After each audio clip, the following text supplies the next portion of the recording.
Hello, you're watching BBC News Now. Eurovision fans, the wait is over. After months of planning, the world's biggest music event kicks off in Liverpool later with the first semi-final of the Eurovision Song Contest. Well, 15 countries will compete for 10 places in Saturday night's grand final. Well, these are the latest pictures from the rehearsals.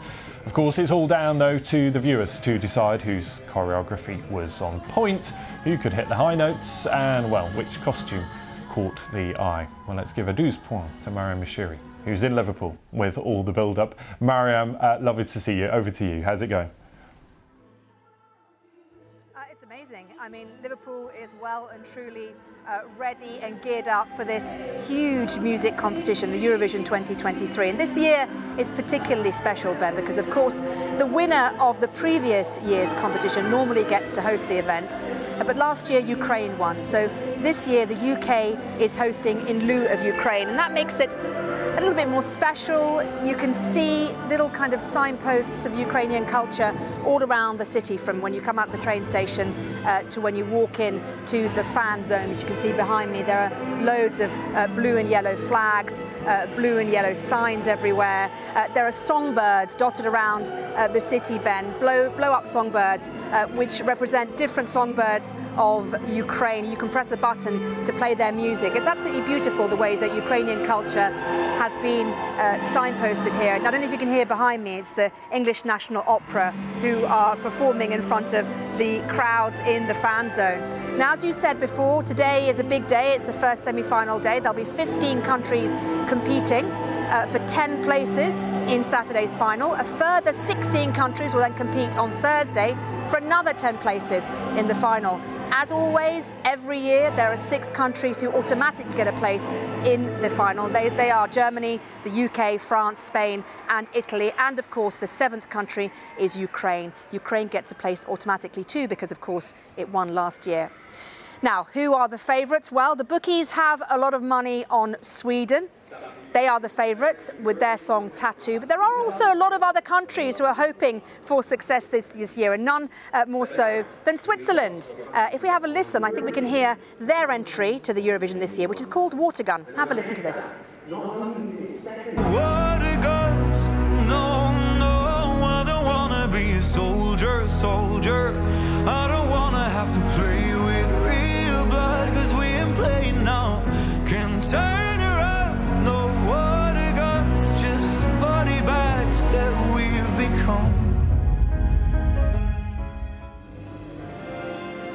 Well, that was Remo Forer, the Swiss entry, with Watergun. It's an interesting song. A little earlier, I actually caught up with Remo and I asked him how excited he is about the semi-final this evening. Have a listen. I'm very excited. I'm very happy to be here. Also, if I look out, I think the view is amazing here, and yeah, I'm ready to go for the semi-final one. Bit nervous? I am nervous, yeah. Normally I'm not, but today I am, because it's such a big thing and I'm very excited to be in it. Tell me a bit more about your song, Watergun. What is it about? What does it mean to you and to those who hear it? Sure, so Watergun is a very strong message. Watergun is an appeal for peace, and it tells a story from a boy who was playing with water guns. That's why the title. Was playing with water guns as a kid and is now in the real war and has to fight for his life, for his family, which is a very sad story. But there's also a lot of hope inside, and I would say it's hope for a better future and hope for a future without war. So tell me about your path to Eurovision. How has that been? How did you get here? It was a dream for a very long time to go to Eurovision, because I think for me it's kind of the biggest music event worldwide or just in Europe. But it's an amazing opportunity to be here, and you never get the chance again to get reached out to so many listeners and viewers. And I'm very proud also to represent my country. Yes, and Switzerland, obviously, it has some Eurovision pedigree, 2 winners in the past, including Celine Dion. Do you think about how Switzerland's done in the past now, or do you just focus on yourself? I do, because I think also the last few years Switzerland was always kind of very successful, and for sure I want to be as successful they were. So I really want to make it through the final tonight, Sam. Yeah, well, tell me a little bit about the competition that you face this evening, because it's quite a few of the big countries are going to be battling it out tonight, aren't they? Definitely, we have some top favorites who will be in my semi-final. So it's Loreen, it's the Finnish guy, it's Norway. So it will be, yeah, it will be hard, but Switzerland will give everything, and I will sing my heart out on the stage. Yes, it will be quite hard. Sweden, a big favourite of the bookies, but one little fact to give you is that in the last 8 years alone, only 50% of the bookies' predictions have actually come true, so that's something to think about, Ben. Look behind me, that is the fan zone. It's starting to fill up with loads and loads of Eurovision fans, and that's where my colleague Lakshmi Gopal has been spending the morning.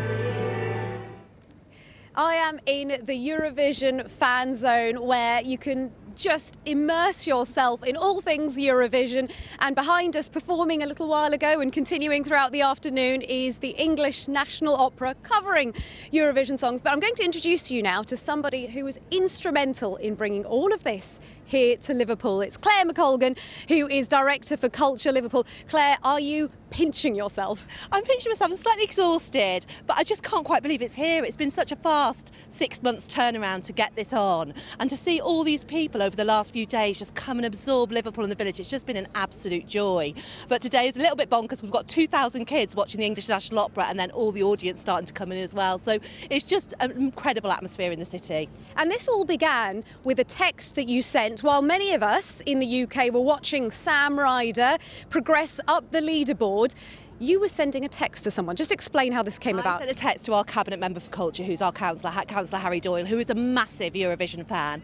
I said, if it comes to the UK, should we just go for it? And he went, oh yes, but it won't. So he knows about Eurovision, where I was just like, this is just a brilliant event. You know, the joy that happens with Eurovision is just incredible, isn't it? So I wanted the really big event in Liverpool, for Liverpool, and he was just like, it's not going to happen. And then, of course, you know, unfortunately, you know, Ukraine couldn't do it. We put our hat in the ring and we've won it, you know. And how does a city like Liverpool represent not just the UK, but also, importantly, Ukraine? Well, that was a big part of our bid. So Liverpool is very, like, party, you know, in one extreme, and it's also got massive compassion. So it really suits the city, and we've worked with hundreds and hundreds of Ukrainian artists to put our whole programme on. Everything is kind of a mashup between Scouse and Ukrainian, and that's what's been so beautiful about the programme. And walking around the city, I've been seeing pubs and restaurants advertising that you can watch Eurovision there, holding viewing parties. How important is this for the city, and what do you hope the legacy of it might be? I mean, it's gone crackers here. I mean, everywhere you go, someone is doing something Eurovision-like. So it's completely taken over the whole of the city, which I think is quite unusual for a Eurovision, but we're completely milking it for everything we've got. And I think the legacy of this for the city will just be really brilliant relationships between us and Ukraine. You know, they will grow post-Eurovision. But also, you know, tourism, you know, the tourists who come here and see this incredible place will come back. And finally, who's your money on to win? I want Mae Muller because I want to do it again. Absolutely. Well, that's good odds there. Thank you so much for that, Claire McColgan there. And as a bonus, the final is forecast to be on a dry day, just like today, which is an added treat to all Eurovision fans here in Liverpool. Lakshmi there with the details from the fan zone. And Mariam, I've just been looking through the rules for these songs. There are 5 rules, and I'm going to talk to you about them during the day. But the first one, rule 1, it has to be a new song, so new tune, new lyrics, as you would expect.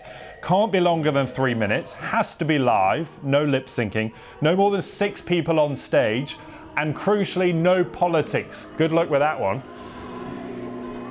I know, exactly. And the thing is, though, Ben, even with all of those rules, the show is amazing. Some of the rehearsals that we've been hearing about are just out of this world, mind-blowing. So I think there are creative ways to get around those rules in a way that's going to make it, you know, what it always is, what people always tune in for, which is, you know, I guess one of the greatest shows on earth, really, let's be honest.